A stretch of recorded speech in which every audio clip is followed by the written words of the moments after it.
Well, it doesn't look like there's been a whole lot of traffic out here. We're up on Lake Winnibigoshish, and there should be a pretty good evening bite out on these mid-lake humps, and we're gonna chase some walleyes around. So stay right where you're at. It's gonna be a good one.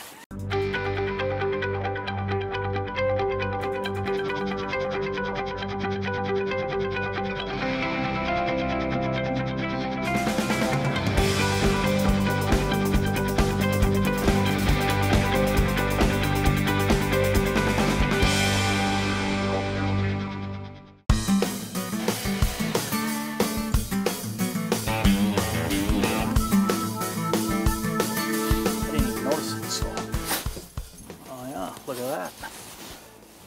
That's how you like to start a day of fishing. You know what? If this is a walleye, it's a big one.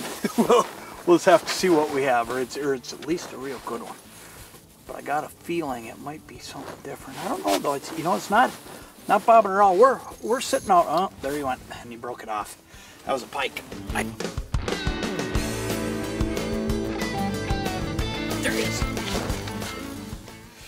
Boy, this guy, I worked him a long time. They're not on fire this afternoon, and I'll tell you what I think it is you can see these high skies have come in, and this is definitely a cold front. Oh yeah, look at him, he's a good one. Look at that fish.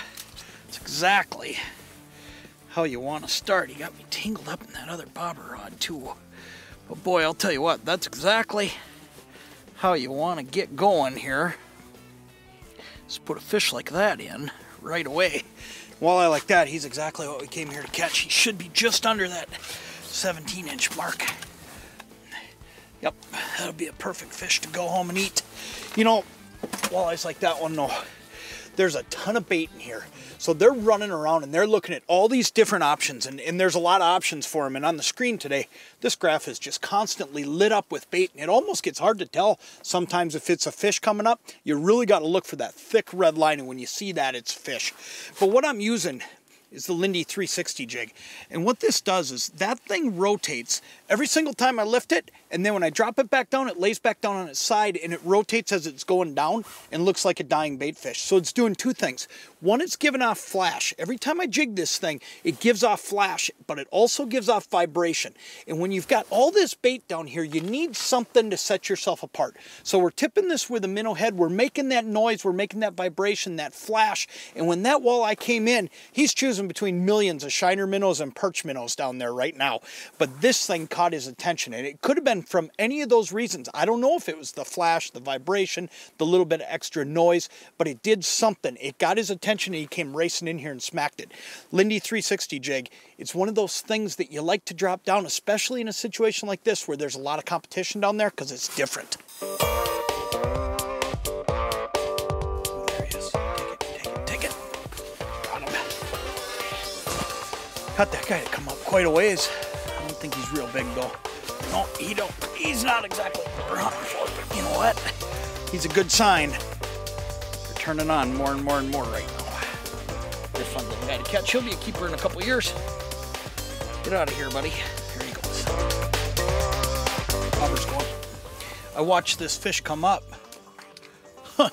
You know, all of a sudden, I knew something was happening. I watched a fish come up off the bottom, and I thought, sure, he was coming for the 360.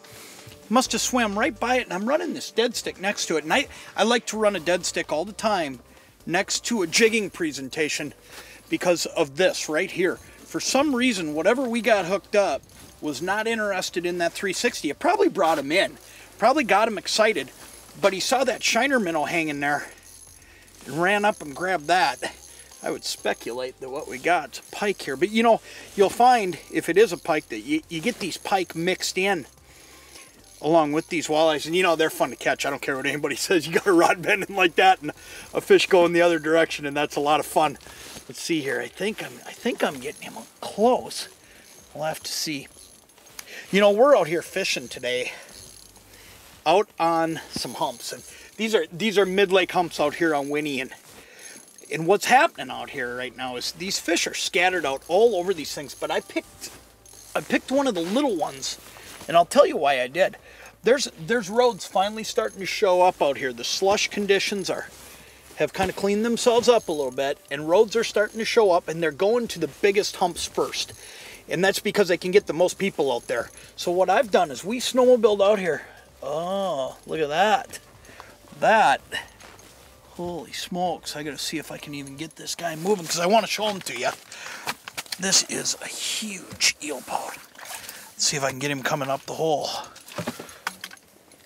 Let's see. Oh yeah, there we go. That's a big pout. Holy smokes. Look at him. Look at that thing. That is a big fat eelpout. You know, they cruise out here along with the walleyes and the pike. We'll let that guy go. Look at the size of that fish. That's fun to catch. I don't care what anybody says. We'll let him go. But hey, out here where we're fishing today, you can get here now. And what's going on is all of these small humps haven't been touched yet because of those slush conditions earlier this year. So if you get out here right now, you know, here in the next couple weeks, you can pick spots that have been untouched all year, and there's fish all over them. I mean, you're going to get pike out here, you're going to get eelpout, you're going to get walleyes, you're going to get perch. They're just all stacked up.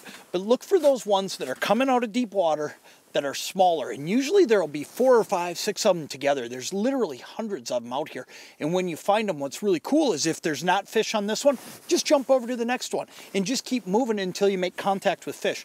One other thing that I'm really keyed in on is my graph is just loaded with bait, and what that is it's all skinnier little lighter lines down toward the bottom, and it'll come up about 3 feet.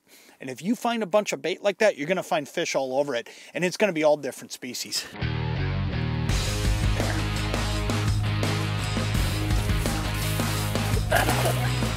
Oh yeah.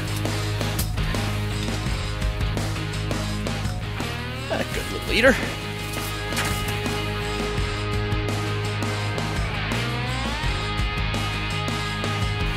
Boy, this guy,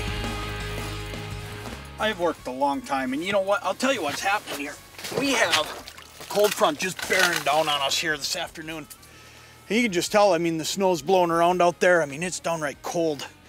And I've had to crank this heater all the way up to high just to stay warm. And I'll tell you, I haven't seen many fish for the last hour. But what I did there is I just started banging bottom and working this 360 a lot less aggressively. What I started doing is actually just lifting it and jiggling it. And what's really neat about this jig is you don't need to always make it spin because it'll fish like a spoon too. So you can actually just jiggle it like I was doing. And that's what fooled this guy. Now, hey, you know what? I'm going to throw this guy in the bucket. We're going to go in and have some dinner tonight. And with that, we're going to close our fish head season for the ice season. And we're going to be back right away next spring as soon as we have some open water and some warmer weather. So stay tuned. Check back with us then. And we'll take you to some of the hottest bites across the Midwest again next summer.